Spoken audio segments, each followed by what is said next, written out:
Welcome to Triumph and Disaster, a show dedicated to manly creativity and culture. Brought to you by your host, Cameron McHarg.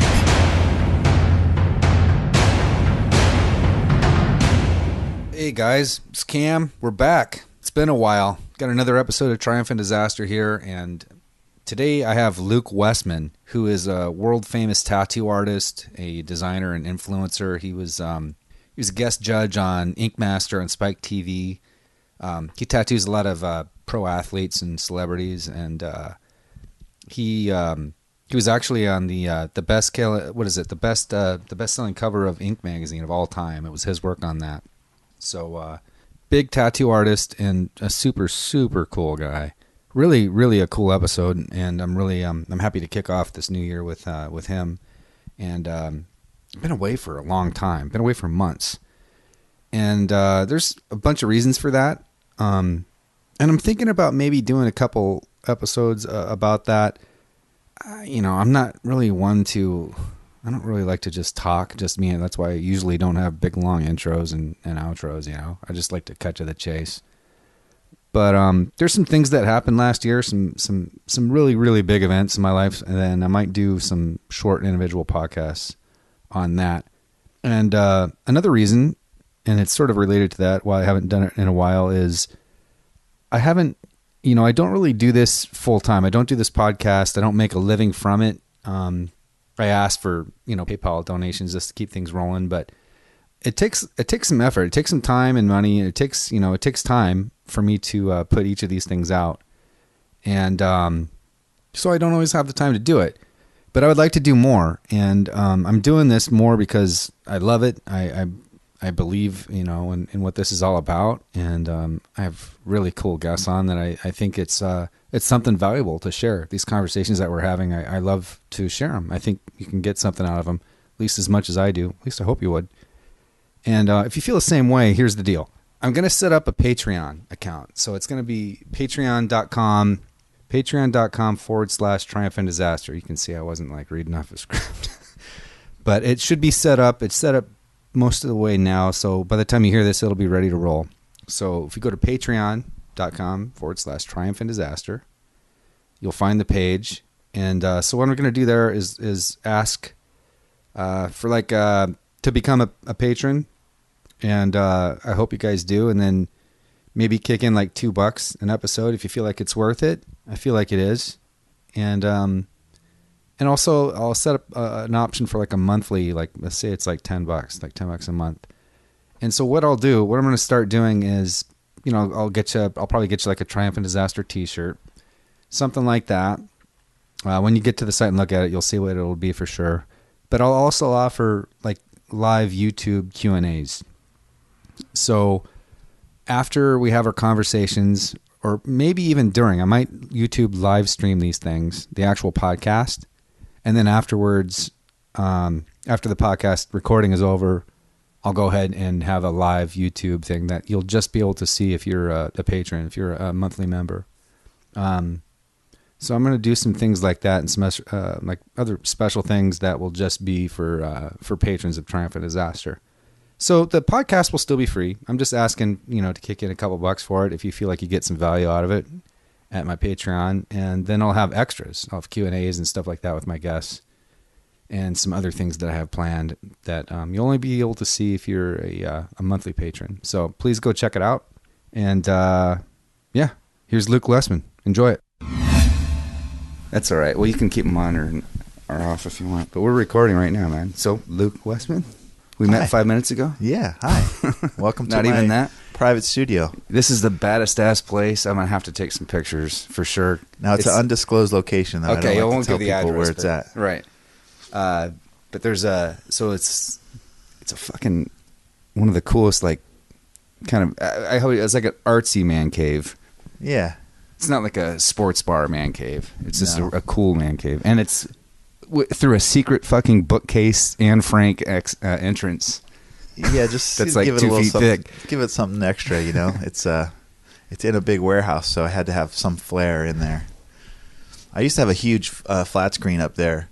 Yeah. But when I was tattooing my clients, we were just so close to the damn screen that I took it down.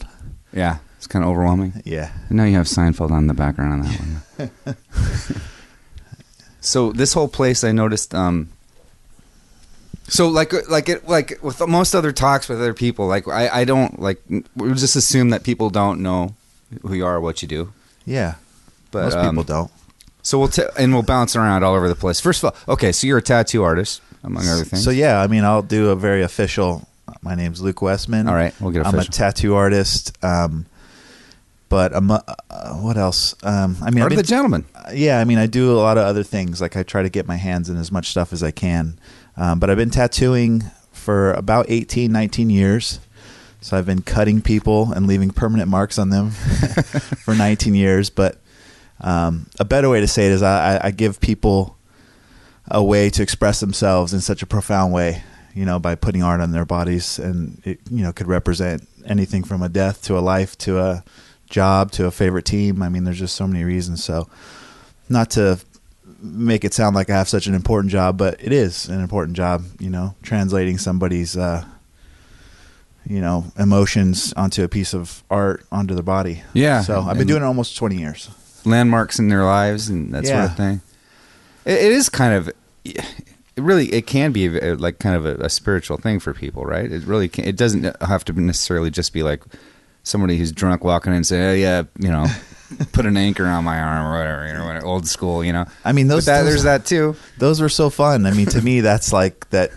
Anytime I hear a story of like, oh, I was with my college friends and I got this stupid tattoo, we were all drunk, and they downplay it, but I'm like, that's cool. But that is a moment. Yeah, that's right? special. Like that trapped that moment in college with your friends in that stupid little whatever it is, you know, strawberry on your butt or whatever, you know? right. Like that is a special moment that's locked into that little tattoo. So I think people disregard how cool it is to have a shitty old tattoo. Yeah, it's like it's a symbol of something for you. It's a personal landmark kind of.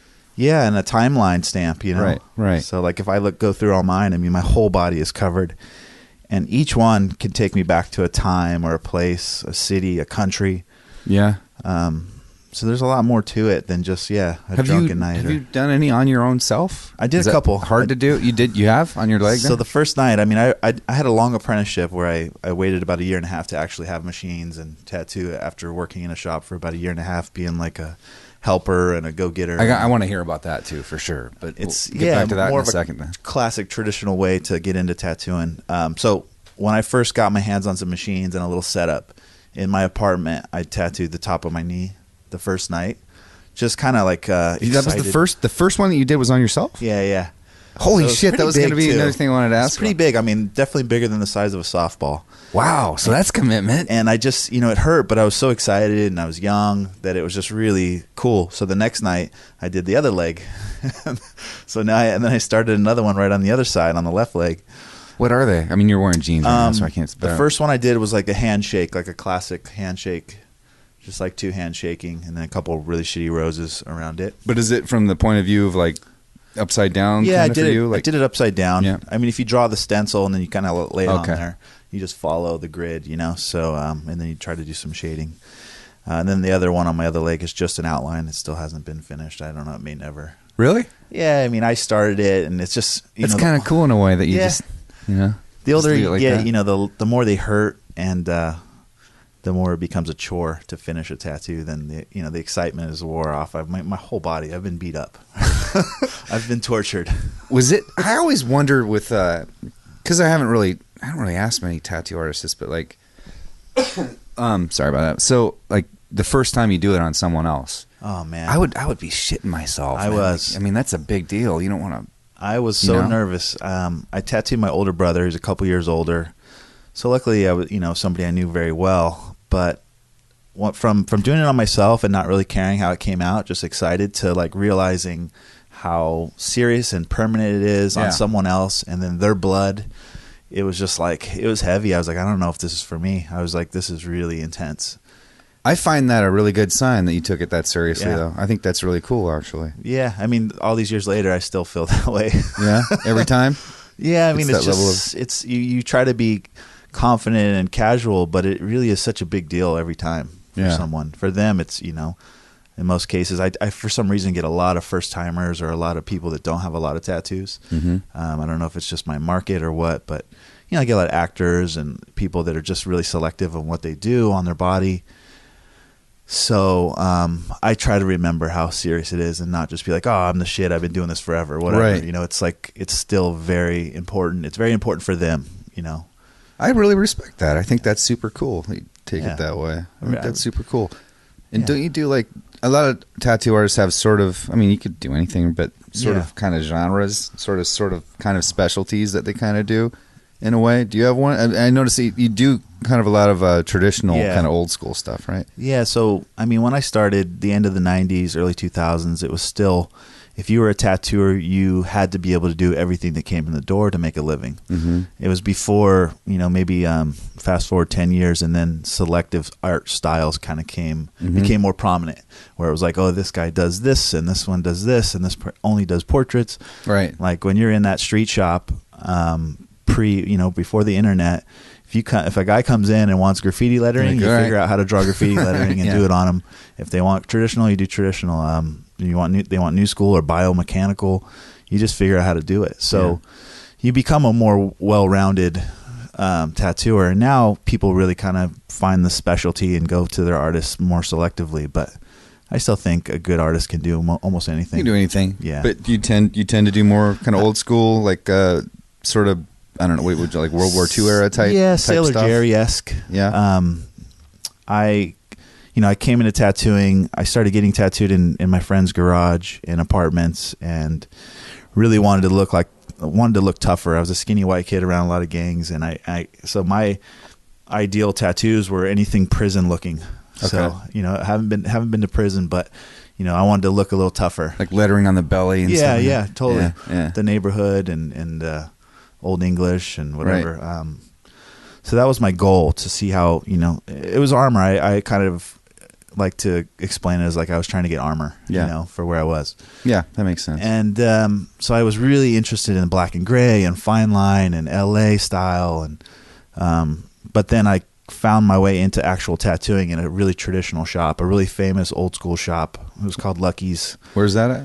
Downtown San Diego. Oh, okay. So it's like old school. Yeah, a lot of sailors and Marines. Navy kind of. Yeah, totally. Yeah. And the owner, he had came from the Pike, which was a really, really well known area. It was really busy with sailors, and there were some really famous tattoo shops. In particular, Burt Grimm's, and that's where my boss came from. So. What? There's a little construction. Yeah. You might not be able to hear it. It's a little hammering. That's all right. Whatever. So traditional became my forte, just because that became where I grew up. It's so much of it has to do with where you come into what you do, right? Like I could have came into a shop where all they did was realism, and that would be all I know. So I'm thankful. I came into traditional classic tattooing, which I still believe is the foundation of like tattooing as an art form. Yeah. Whereas you can branch off to other styles in tattooing, but traditional just seems to be the core. It is super cool when it's done well. I mean, my grandpa had an old Navy tattoo in his arm. And you can still maybe make out a little bit what it was. A lot of the new school stuff you won't be able to make out in 15, 20 years because it'll just blend, or you'll have to keep getting it redone. But old school tattooing is hard lines, hard shading, definitive designs that last. So that's kind of what always drew me to it. Did you grow up around San Diego then? Is that? I grew up in Oceanside, which is North County. I was in the Marine. I know where that is. Oh, nice. I was in Marine Camp Town. Pendleton. Yeah, I know a little bit about that place. Yeah, I mean, when we grew up, it was full of everything. I'm imagining it. Well, I'm sure that had no shortage of tattoo joints too in Oceanside, right? They outlawed it. So, are you serious? I think in the 50s. I mean, I could be way off, but there was a lot. Early on, I'm sure, a lot of sailors, prostitutes, and tattoo shops. But then, as the city tried to do some kind of cleanup, part of that cleanup was get rid of the tattoo shops too, because that was trying to get rid of all that stuff. Yeah, I mean, now it's coming around, and I have a friend that has a few shops, and he's preserved some of the old history in Oceanside, and there's a lot of like tattoo history there. But for a big chunk, maybe 50s or 60s to the early 2000s, there was no shops. There was like one shop that got through the city, but it's still really hard to get a shop there. So people that don't know, Oceanside is like it's outside of Camp Pendleton, about south, right? Just south of Camp Pendleton, is that right? Yeah, just like and north of San Diego. Yeah, like 50 minutes, 40 minutes from San Diego. Right. 50 minutes north of San Diego, and it's just a small town that had military, gangs, Mexican, Black, Samoan.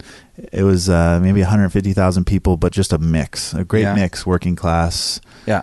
But gangsters on the beach. So I got into surfing, luckily, and not into gangs. I was just going to ask you how that informed you, like growing up, because I grew up in a pretty working class environment too. Definitely not like, country club suburbs. Yeah. Not at all. Not at all. But and that had you take and leave. You grow up, you take things, you leave things that don't work or whatever. But there's a lot of things that I like to keep.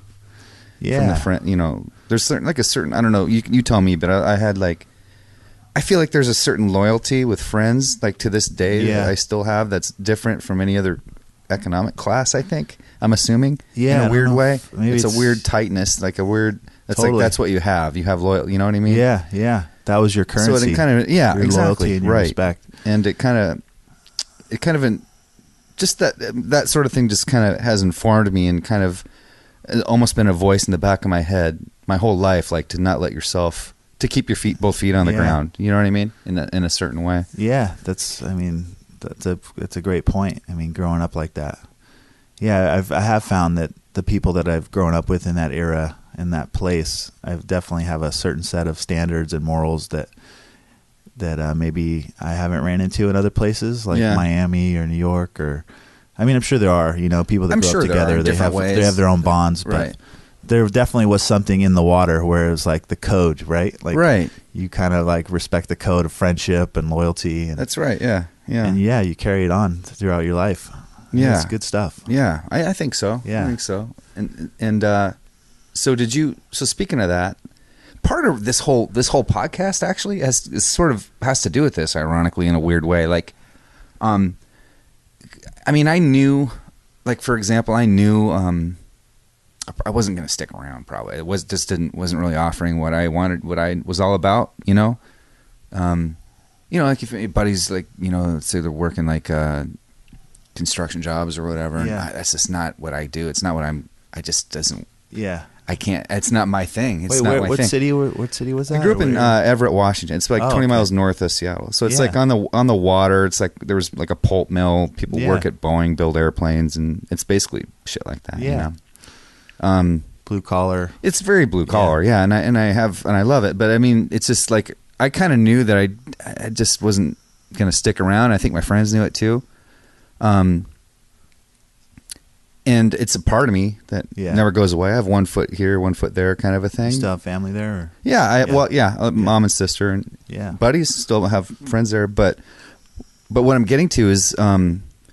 When I was a kid, I was doing that. When I was a kid before high school, I was doing like theater, drama stuff, or I'd be writing stuff. I remember I wrote poetry sometimes, but I kept it very much to myself. Yeah, totally. And one time, the school counselor fucking put this poem in the yearbook. Oh shit! And it killed me, dude. I still get shit. It was like 8th grade or something. So, and then I got away from it when I was in high school. It wasn't the thing to do, but this is kind of still what my deal was. So, kind of what this whole thing is about like the idea of like still being from there, being a guy who has that element in him, but still being creative. Yeah. And there's nothing wrong with it. Like the two don't jive. There's not like a conflict with those two things. Yeah. And this is so I like to talk to guys who. Are dudes. It's not like I've said many times before. It's like you don't have to. I think a lot of guys have a certain image, guys that maybe you grew up with, and me too, where like you can't. If you're going to be an artist of some kind, let's say you like to draw or paint, then you can't really. Growing up in that area, you can't really do that. You have this image of like the guy in the black turtleneck in New York or something. You know what I mean? In Brooklyn, it's not so. But you can. Right. And so, and the guys that are there right now that are working construction or whatever it doesn't matter, whatever the fuck you do, you can still and should still do this stuff. And this is kind of why I'm doing this whole pot in the beginning. I mean, now I just get to meet a lot of cool guys, but my idea for it in the beginning was just like, was that, like, Yeah, it's Why cool. not? Why can't you do that stuff? And you don't have to be like some kind of little weenie guy to do this stuff. Yeah. Sometimes At people all. just need like an okay, from Yeah, someone yeah. they may respect or see as not a pussy. Or whatever Exactly. that means, whatever Yeah, that exactly. means, Yeah. That's sort of the image I think a lot of people have, at least from the kind of culture that I grew up in. And I just want to kind of show that, that's not the case, man. Not the I like case it. at I'm all. glad, I grew up with a weird, I have hippie parents and grew up around street culture and without them, but all my influences, make us who we are. And I had this time where I was really young and I would go to the library. You remember the old library days? Yeah. That was our. I used to do that a lot too. My mom would take me to the library and I loved it. But I really got into reading about Japanese warriors, and I remember this one book about Bushido, like a Japanese type of warrior, and there was something that always stuck with me. It was like they were warrior poets, so it wasn't like they were just tough. Right. They were also like artistic and Right. affluent in different ways, and I think as a young kid that really stuck with me, and I was like, I don't have to just try to be this tough guy. Right. I could be a rounded human and try to enhance other parts of myself that the neighborhood wouldn't let me. I mean, I got made fun of if I used big words, you know what I mean? Yeah, I do know what So you mean. had to use slang and act like one of the dudes, but I always hated that because that's so limiting. It's limiting in your mind and it's limiting in your opportunities. So It is limiting. But Yeah. do you go back there and feel like at home as well?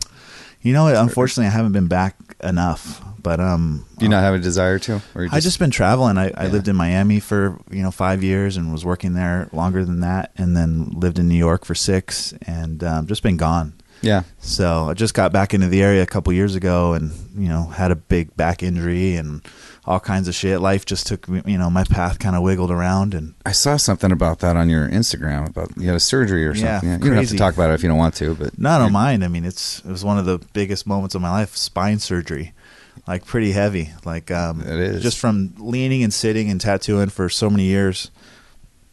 Kind of started having bulging discs and just a bad back, like most artists and tattooers. A lot of them do that have been doing it this long. because you have to hunch over quite a bit. You hunch over your client and you're not really engaging your core, so you're just slumped over, kind of like I'm sitting right now. Yeah. But Me too. I'm all of a sudden I'm aware of how I'm I sitting. know we're all sitting up straight now. But I was obviously when you work for yourself, the busier you get, the harder you bury yourself in your work. And then the less, I'm taking care of my body, the less I'm surfing. I mean, I used to do jiu-jitsu and surf and run around and I just got busier at work as an artist and sat more, tattooed, and then worked on paintings and just threw my body into my desk. And, when I was living in New York, my back just went out. And then I had a whole run of 9 months where I couldn't stand up straight and was Ooh, on wow. a cane and Oh, wow. looked like an old ass man. Lots of physical therapy and stuff. Well, I mean, I got this surgery. A friend of mine, a really good tattooer, Tim Hendricks, had a similar surgery. He just found this doctor in Germany. So, everything we see here in the States is spinal fusion. If you have a big issue with your discs, I don't know if they just take the disc out or fuse it. They do something where they put the bones together, basically. Yeah. And this guy in Germany has been doing this 10 plus years where he developed an artificial disc, kind of looks like a little Oreo cookie, two titanium pieces and a little center that moves. So my friend did it a year before me and had a similar thing from tattooing and life, and had such great success that I knew where to go. So I sent my MRIs to this guy in Germany and on the faith of my friend's success and just kind of hopefulness, I went to Germany, had 2 weeks there, and changed my life. I'm surfing again and hiking and tatting nonstop and trying to pay more attention to my posture. But Do you want to throw the guy's name out just in case? it's Dr. Ritter Lang. Ritter Lang. Yeah, it's what's Berlin or where it's is it? Bremen, Germany. Oh, Bremen, up north. Yeah, Ritter Lang. It's called the M6 disc, and I know so many people have back injury, and it's changed my life. People go in there crippled and come out dancing. It's a crazy. That's insane. Here in the States, I think we all know. I mean, so much of, I don't think all medicine is bad, but it seems like so many practices just try to get you kind of pilled up. That's right. And in a harsh way. I mean, I think, a lot of doctors do try to fix you, but our system's not set to fix someone. It's set to keep them coming back. Right. Yeah. And to get them on pills, and indirectly or directly, I don't know. I mean, who knows? But I really feel like that they try to fix people there. Yeah. And a funny thing. The doctor was really cold. He's a German guy, so he wasn't like easy to talk to. Yeah. The staff was really nice and easy to talk to, but I had one day with the doctor before he did my surgery, and I said, how are your patients like 10 years down the road? Like, how are they living with this thing? And he said, I don't know. Good. No, he said, I don't know. I don't see them. They're fixed. Wow. He's like, I don't hear from them. And it was like this really cold but cool answer, where it was like, I don't need to go. That is awesome. Actually awesome. They're fixed. Like, I don't see them. They're not coming back. I never here. hear from them. They're good. Yeah. You're like, And okay, it was I'm in a good cool. hands. It was a cool answer that in a weird way. Yeah. Yeah. So that was a big adventure. Had a great. It's not like he was trying to sell you on it or anything. He just knew he was going to fix Yeah. it. He's like, you're fixed, man. Like, and I think he has something like 90-something success rate, like 90%. There's always complications in that. It's dicey with your back. Yeah. Yeah. So, but it was a great thing. I mean, anybody that's got back injury should definitely look into that.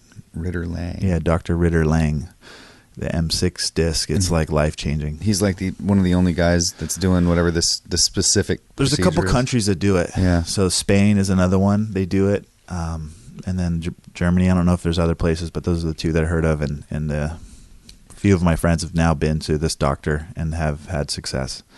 So that was a great.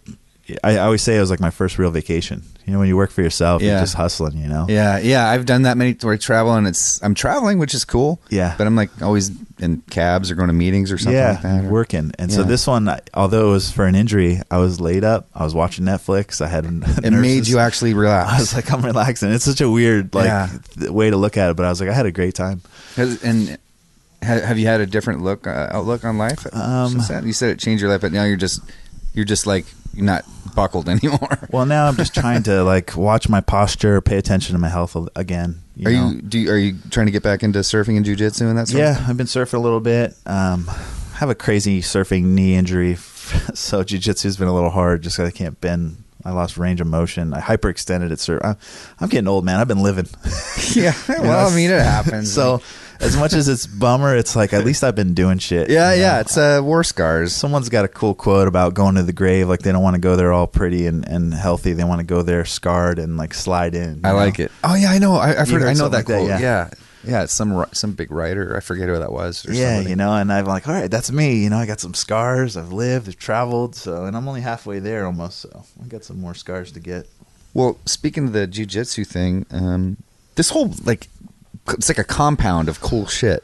Yeah. When you're walking in here, there's like a jiu-jitsu thing. There's like a tattoo shop. I saw there's hockey stuff. There's like coffee company or some kind. What's it called? It's a whole some mix. gentleman thing. What's it called? And you're involved. my brother's company is Violent Gentleman. It's Violent Gentleman. It's a hockey lifestyle brand, and he fell into it. He used to do. He actually might be someone great for the podcast too. Yeah. He's a funny, great guy. I'll put his link on this on our blog thing and triumphantdisasterblog.com. His clothing brand. He's always been a graphic designer. Worked for like some surf companies and just been doing graphic design. But on the side, he always did Brazilian Jiu-Jitsu, and he was really into it. He was with Team Rampage. With him and Rampage were really close friends. Team Punishment with Tito Ortiz back in the day. So he was really connected, and he's such a likable guy that a lot of those guys loved training with him. So he was able to train with them, travel with them, but also do his graphic design on the side. And so he kept that up, and then fell into a relationship with a pro hockey player, this guy George Peros, who was an enforcer. Okay. Played for the Ducks and a few other teams before he just retired. But they formed a company, him, George, and their other friend Mike Hammer. And they kind of found themselves in a lane that no one else was in. They found this lane where hockey is a huge sport in a lot of places, like the Canada Midwest and it's New England huge, and stuff. but nobody was doing like a lifestyle brand based on it, or nobody was doing a successful one. And so they came with a little bit of like maybe California flavor and design knowledge and design cool shirts and had the backing of a real hockey guy and the credibility of that. And my brother's partner was big in hockey. Just a huge fan. And so that just worked. Sometimes businesses just like fall into place because it wasn't something they planned. It just kind of fell into place on accident. Nice. And now they're 4 or 5 years in and really growing fast. So they have a big warehouse. I have a secret shop in there, which I don't tell anybody where it is. So I don't want to get too detailed on the city or anything. But right. People can kind of figure it out. But even if you did know the address, there's no way that you'd find this room that we're in. Yeah. People have been up here for like years visiting and didn't know it was here. Yeah, It's been here about 3 years now. So so the hockey brand, and my brother being so big into jiu-jitsu, he does like a private kind of jiu-jitsu club in the secondary warehouse that we have here, and gets a lot of like big time black belt guys just kind of coming to roll and have a good time. I had Higan Machado on this show. I think he was my last guest, actually. Who? Higan Machado. Oh, yeah, I saw on the Regan. Yeah, I called him Regan until I realized I was mispronouncing it wrong. I'm sure, but he's nice enough not to kill me. Yeah. I'm sure my brother either knows of him or knows him. He's only a brown belt, but he's very distracted with kids and a company. So, well, maybe you can kind of roll around with him. He's not gonna. At least you can trust he's not gonna kill you. I'm gonna get back out there. Maybe just throw a knee brace on or something. Yeah, just do what you can, right? Yeah, just know that I work around. I used to be good, but it's been a long time. I stopped. I used to roll when I was like 18, way back when it was. UFC. Oh, really? It was kind of like a big deal. Yeah, or became something when it was first starting, and I started getting my thighs all tattooed up because I thought, oh man, well if I'm gonna I might fight, and if I want to get into do some fighting in little shorts, I want to look cool with all these tats. So I got distracted by getting tats and healing tats and not rolling, and then that's ironic that's how it happened. And then getting heavily into being a tattooer, so I kind of faded away from practicing all the time. So I kind of faded away over the years, but it's cool that my brother still does it and has a whole thing. He used to corner Michael Bisping a lot too. So he's got a crew that still loves him, and he's still involved in that world. You're kind of in a really cool, really surrounded in a cool scene, man. That's really cool. Yeah, it is. I got some good people around me. I'm trying to keep it like that. That's been like my best lesson in life, right? Like keep good Surround company. yourself. Yeah, no company absolutely. Or good company. Yeah. It's really is true. It keeps your mind in the right place, I think. You know? It's interesting, man, with going through life, trying to keep friends, keep people that, because a lot of times people come into your life for a season, right? And it's, maybe you're both in the same spot, or you're both single and you're in the same city, or whatever reason, you need each other for that time. So it's nice to hold on to the old friends, because you can't grow old friends again, Couldn't agree more. I do my best, man. I mean, I've lost a few along the way somehow, but I've kept a lot of them, and I plan to keep a lot of them. That's super cool. And tattooing's great, man. It's a great platform because I have met some of my best friends tattooing, because you're sitting here with somebody on an intimate setting for hours. For sure. You really get to know them, right? Yeah. I'm sure people really, that is really intimate. I'm sure people really open up. Yeah, quickly, man. Yeah. They're laying there vulnerable. They're hurting. And they're doing something that's permanent. I mean, it's a big deal. Yeah. So I love the platform because I'm a soft-spoken guy. I'm not out there running my mouth about shit, but when I'm sitting in my studio, I mean, we're having good conversations like this. Yeah. Over a tattoo or whatever. So yeah, it's been good, man. And you said, did you paint those, by the way? I didn't. I know they're confusing, just the filter on them, but my friend in Brazil took these photos. They're photos. Yeah. They're photos. Yeah, they're photos. My friend Maza, he's just a rad fashion photographer and a rad human. When I was living in New York, we had an art show at the shop I worked at, New York Inc., and we had a big gallery showing of all his photos. And it was like, man, I love those. Oh, they're beautiful. I love those. I'd love to have those in my little studio. But you do paint though too, right? I do. Yeah. And did you start that before you were tattooing? When you were a kid? Right around the same time during the apprenticeship. It was kind of like, old tattooing. You basically taking old tattooing way back. Basically, when you had a shop and you were an old school tattoo guy, there wasn't access to a lot of artwork, so you had to paint your own flash pretty much. And the more original hand painted flash you had in your shop, the more options there were for your clients. So tattoo and watercolor flash painting was kind of like synonymous, like it went together. So when I learned how to tattoo, even before that, I was learning how to paint flash and like tattoo on your own, style though, right? art. Or with, I had under him in not an art school. In my apprenticeship, I always drew. I had, these hippie parents always pushed like drawing and creativity, which is, the backbone of any art, it's just creativity. But learning how to do like tattoo art or the style that I was in, I started painting before I started tattooing. And it was kind of the similar style. So when I actually did tattoo, I was ready to go. But it was on your own. You didn't go to an actual art store? No, I would have loved to. And I still think of it now. I just so busy. Yeah, just be, fun to get, learn some techniques and different styles. Because, now tattooing is so like across the board with Instagram. We used to, you used to do some kind of art that you figured out how to do, or a certain tattoo style, and maybe see something new in magazines like a month later, 2 months later. Now it's like instant, in like a minute. Right. So you see someone's post and you're like, oh, I'm going to do it like that. Or they'll do it, if you post something, they're stealing your style right away. Oh, wow. So there's no like discovery and learning. And so I've been painting like traditional tattoo style art forever. But now it's just so common that it doesn't feel special anymore, and you can only paint so many skulls and roses and daggers. So I've been like in this weird in-between zone where I'm trying to find a new voice for my art. Interesting. My tattooing's, you're always evolving, or you're working with what the customer wants, or they're bringing in different ideas. So you kind of get forced to evolve in different ways. But when you sit down in front of a blank canvas or a piece of paper, a lot of times you revert back to what you know, what you're comfortable doing. And yeah, I'm in a weird place trying to find a new inspiration. Interesting. Are you doing that like every day? Are you drawing every day? Not really. I mean, outside of actual work? It's tough because luckily I've got a lot of clients, so I'm drawing for them, and it's hard to just sit around and doodle. And I got a lot of distractions. I'm working on my Lost Art of the Gentleman stuff, or we got to get to that. Clothing. I always try to do a little bit of clothing stuff, or I'm always got my head in a bunch of things trying to figure out different projects. But this is all. Still, it's all just different forms of some kind of creative practice. Yeah. But you feel like you're missing having a little time to just sit down and draw just for fun. Yeah, I mean, like I said, I've done so much classic tattoo design, painting, and drawing that it's like not all I know, but you really have to like look outside of your normal realm to. Do you feel like find new inspiration? Do you kind of know where you're leaning, where you'd like to explore? I don't know. I'm still looking. Do you have like a little idea of what you're being pulled to? I try different things. I go wherever I feel inspired. Right now I'm doing a series of baseball bats. So there's a couple bats around here, but the ones I have done are in a different place. And I haven't posted any pictures of them because I don't want people, I don't want to inspire anybody yet. Right. Until I get a head start on them.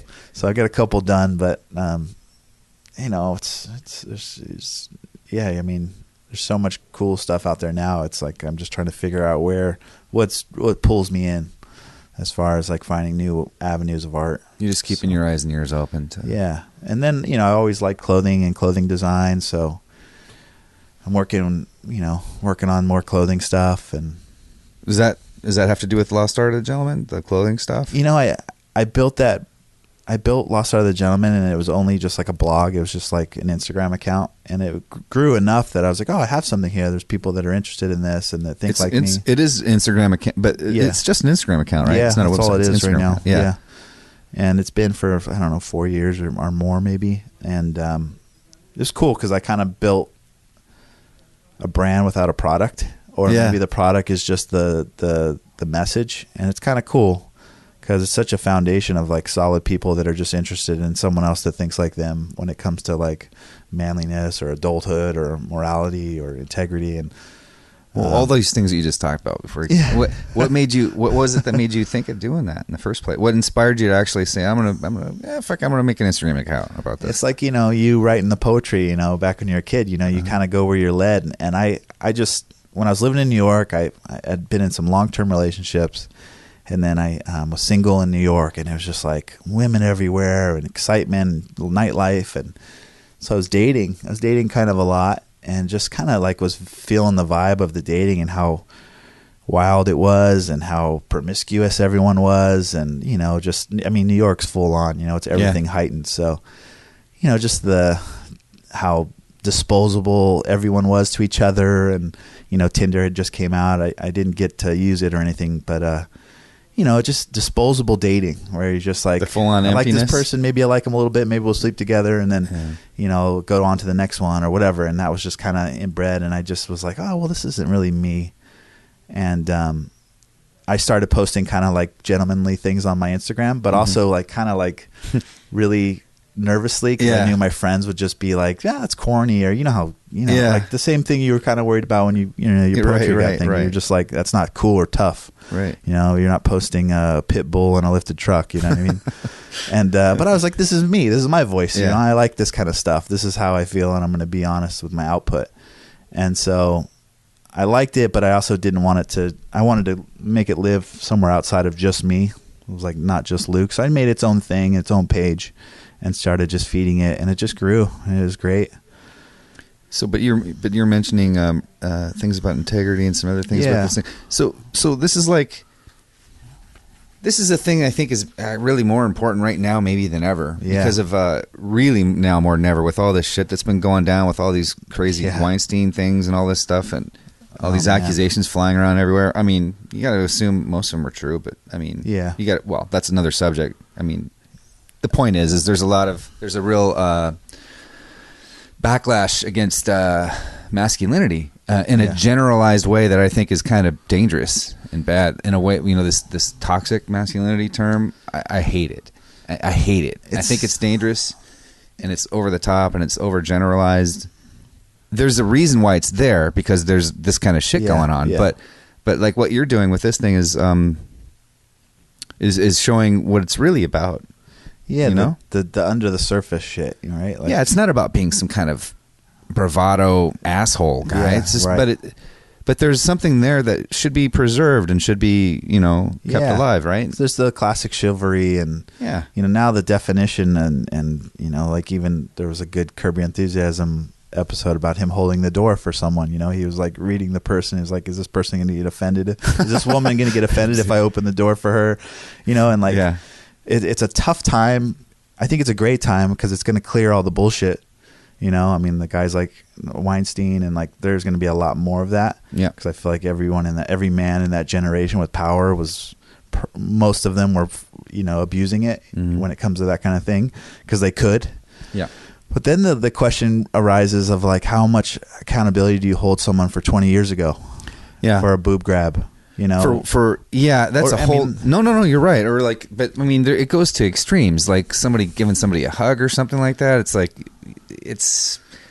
the pendulum is really swung, and I get it because it's like there's a feeling of like there's finally justice for these things, but it's really going too far. And it'll come back, but it's a big gray where it's I mean, you want to support the women that are bold enough to come out. Yeah, exactly. Creeps, but without making it like some sort of sensational, like almost like a trend. I hate to say these things, a big difference between it's important, but you know what I mean. It gets to a point where it's gone too far online. Well, and I mean, the mob, man, we're so quick to throw stones. Yeah, right? Like, It's a mob mentality. I hop in with. There's something real behind it, but it's kind of gotten a little bit away from itself. Well, there's a difference between like a Bill Cosby and then what's the senator that was on Saturday Night Live? Oh, Franken. Yeah, Franken. Yeah, right. I mean, there's a huge difference, I think. From the little information I have. You can say, well, maybe you did something that was a little bit boneheadish or something, but it's not like you're not talking about like rape. Yeah, I mean that's like that's a whole different level. I mean, a criminal offense against just making someone uncomfortable and maybe never doing it again to them. Other than with the difference of like somebody that's like, oh, you did something, no, you shouldn't have done that, dude. And it's like, that was kind of a jackass thing to do. I'm sorry, and that should kind of be the end of it. Not like you have to like erase someone from history or like destroy their lives. That's a little much, but it's because of this. It's just like justice is finally happening. Yeah.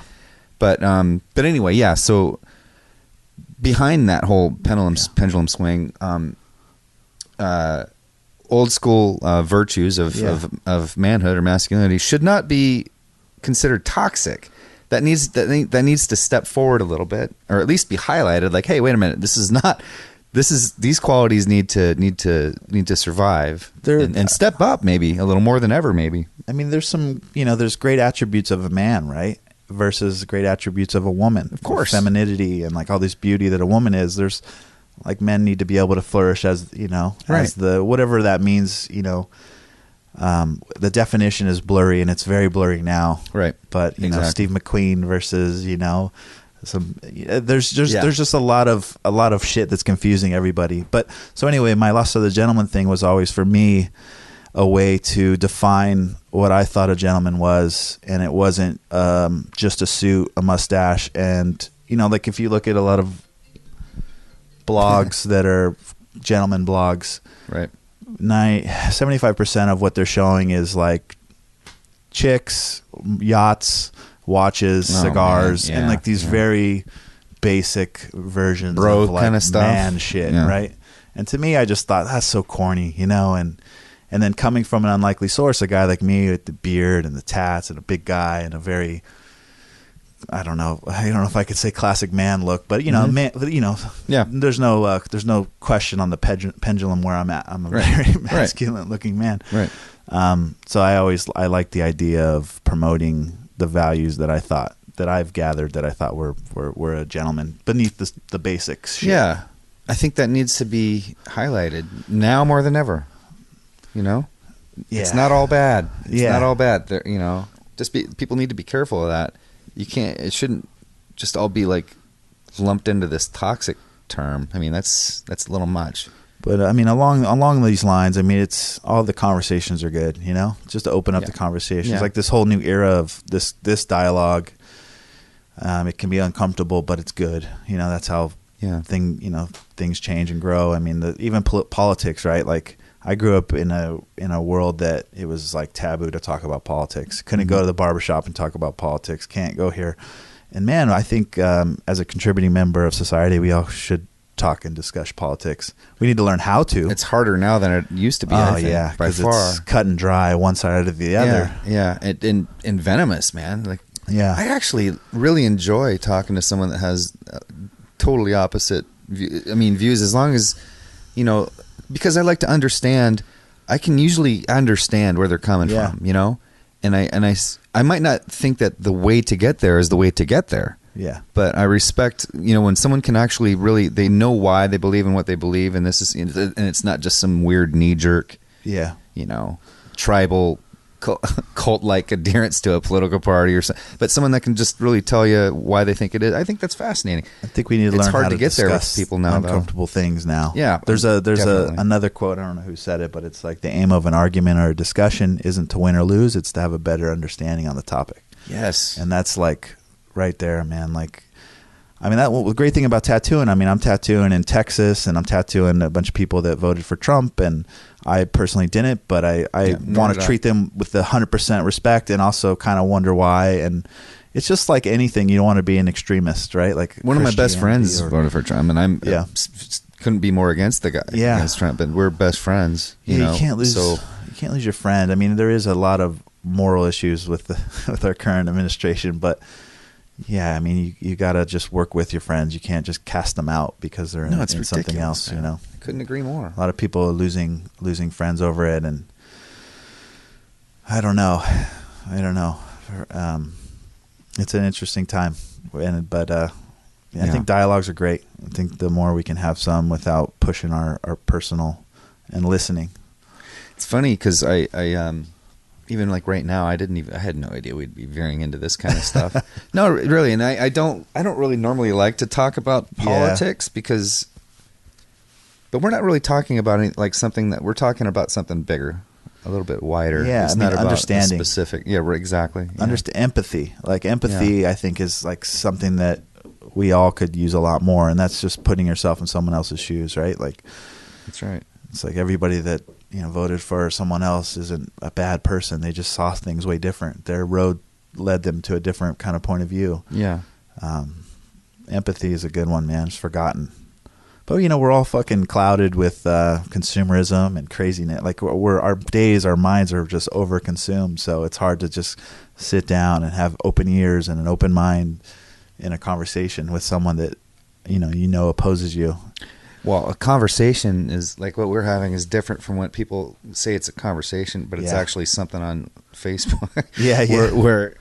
Where people, you know, tend to do and say things way more extreme than they would were they face to face. You know, that's not a conversation, and talk about knee jerk. It gets really venomous on there, and not only that, like what you're just saying about consumerism and having your mind you know, full of stuff.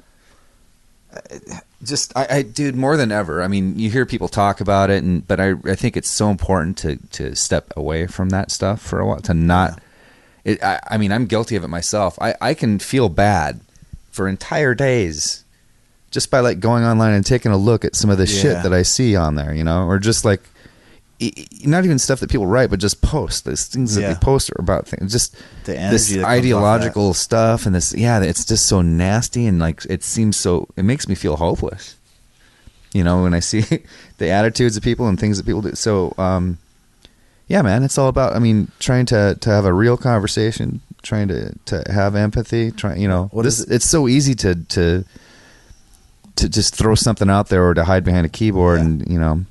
Well, there's, you know, the world doesn't change by our opinions. It changes by our actions and our and what we're showing, you know. So, you know, people are just throwing their things that fit their ideology out there, and no one's really reading the opposing one. They're just finding one to counter it and go from there. And or they're just in an echo chamber of exact same opinions. Yeah, echo chambers, man. We live in them. That's why everybody was so shocked about Trump. Yeah. Including myself. Yeah. Oh, yeah, man. I don't know why. Historically not being a very political person, but I've became a little bit more just kind of, there's a lot of, you know, shit going on. But I was kind of like, I felt weird when he won. Like it I felt affected my, like I was in the twilight zone. I was completely in the twilight zone. Yeah. Meanwhile, there's probably a lot of guys listening that were like, what are you guys talking about? Yeah. Yeah. It seemed obvious he was going to. I mean, we live on Cali, you know, we're a very liberal state and we're around a lot of stuff, and our world is different than, you know, maybe a lot of people in the middle. Yeah, that's the bubble that we're in. Definitely no better, just very different. Yeah, exactly. You know, but in a lot of ways, I mean, it's one thing I love about New York. You're on the subway with every nationality, so they're not foreign to you. Right. My dad was like, you know, I don't talk too much politics with him, but he was saying something like, you know, the Muslims, you know, and I'm like, Dad, have you ever met a Muslim? Like, where's the fear? Like, he's like, no, but, you know, I was like, you know, not that I'm cooler or better that I have, but in New York, you're with them, and they're not a foreign people that is trying to hurt you, you know, and but that goes back to empathy. It goes back to actually being with someone. It's like you can hate gay people, but then if you actually sit down with some that are great, you're like, why would I ever hate gays? Yeah. But it's easy to hate something you've never met or never been around. Yeah. And, you know, there can be a lot of shelter in the middle of America. I mean, luckily on the coast, we're mixing it up. So we're forced to see everything. While you're saying this, I'm listening to you, but I'm also thinking how cool it would be for everybody to see you talking like this, because you look like it's kind of this big, tough, like, you know, almost like former football guy, biker guy or something, and you're talking like this, and yeah, man, but you're making a lot of sense, and I had no idea we were going to talk about this stuff, and I think this has been the coolest conversation, man. But yeah, it's true. It's true. I mean, you know, I can't believe it, but I've been, you know, around the world now, and I never thought I would. I never thought I'd leave my neighborhood. But man, when you go to places, you realize most people are the same. Yeah, there's a little twist on them. Their food's different. Maybe they're darker skin, but your desires are the same. Everybody, like the family, the comfort, happiness, like work, pay. Like, there's not these weird, crazy, different people. They're just, you know, you go there and you see. I went to Israel and I tattooed in Israel, and I, you know, had this like little nervousness of like going there, like desert, camel, tanks, bombs. Right. Like, what is this going to be like? And fuck, man, like Tel Aviv, they're, you know, it was just full of like happy, fun-loving people in the ocean, like party town. Yeah, yeah. I was just surprised. I'm like, we're in Israel. Where is this? There's like beautiful sea. There's like, you know, beautiful ladies and great nightlife and just normal life, or normal, what I thought normal life was, right? Like just normal existence. So, you know, but my apprehension of going there was like, holy shit, what's this going to be like? Yeah. Is this going to be weird? I mean, so far, and like, but when you go there, man, I mean, Americans need more passports. They need to travel more. That's for sure. Because, man, it just opens up your eyes. I mean, that's one of our disadvantages of being kind of like, if you're in Europe, you're just you're automatically close to a lot of other countries and languages, and but we're kind of in our own little. We do our own thing here. We've got our own measurements. We got our own sports. I mean, we've got our own everything. So you go to New York, that's close. You get a lot of, that's the most international place you can get here. You visit New York, but yeah, empathy, man. Sitting down with people that aren't like you, and there's a lot of good people that are different looking. I think we're going to wrap it up here in a second on that one. I think that's super cool, but I'd like to try to keep it under an hour or so. But this has been one of the coolest fucking talks. Cool, man. Even if we weren't recording this. But before I do wrap it up, though, so you mentioned like clothes, or the Lost Art of Manliness. Art of Manliness is another blog. Yeah, I just promoted some other guy out there. They're doing it. They're doing it. I see them. But do you have any any websites or anything that you want to throw out there, or anything like that, or how to get a hold of you to get out here for some tattoo work? Yeah, I mean, anybody that's interested in tattoos, just Luke Wessman at Gmail. My website, lukewessman.com, just has, you can get to me from there. Okay. And I'll I'll put that link up. See some of my work and see some of my blog posts and stuff. But yeah, and I'm in New York half the time. I'm always out there. You are? Yeah. I didn't know that. Yeah, and Texas a lot. I work with Oliver Peck, the guy from Ink Master. And you have your own Instagram, and do you have a Twitter as well? I still tweet. I don't think many people are, but I'm just Luke Wessman. Yeah, luckily I was able to get my name. Oh yeah, it's not like Luke 105. Just so Luke with the Wessman. K, Luke Wessman. Yeah, Luke Wessman. Yeah, Luke Wessman, and then Lost Art of the Gentleman is the Gentleman. Yeah, Instagram, which everybody should check that one out. Yeah, anybody that listens to this thing should check that one out. Hey man, so I'm not going to take a picture of your secret door then. Like I said, we'll keep that secret, this big, crazy Anne Frank entrance. I mean, you could take a picture of the door. I just, I like to not let people know the city it's in until they come and get work here. Then they kind of know, and they leave with the respect for the secret. So, yeah, when you're up there, so triumphanddisasterblog.com, I may or may not have the secret door on there, but we'll have all the other links. And, hey, man, thank you, dude. Thanks. Yeah, my pleasure. And it's been mine, too. I really appreciate it. It's been a good talk. Thanks, dude. So that was Luke Wessman, you guys. I really, really love this guy. It was a great conversation, and I hope you guys did too. So if you want to check out his website, it's lukewessman.com. So LUKEWESSMAN.com. That's the same with his Instagram, Luke Wessman, LUKEWESSMAN. And then Lost Art of the Gentleman on Instagram. Make sure to check that out for sure. Make sure to follow that. So it's not The Lost Art of the Gentleman, just Lost Art of the Gentleman altogether on Instagram. So make sure to check that out. And again, please check out the patreon.com, patreon.com/Triumph and Disaster, and become a patron. Got some cool stuff, some cool special things for you if you do that. And I'd really appreciate it. And we'll see you again next week. Thanks, guys.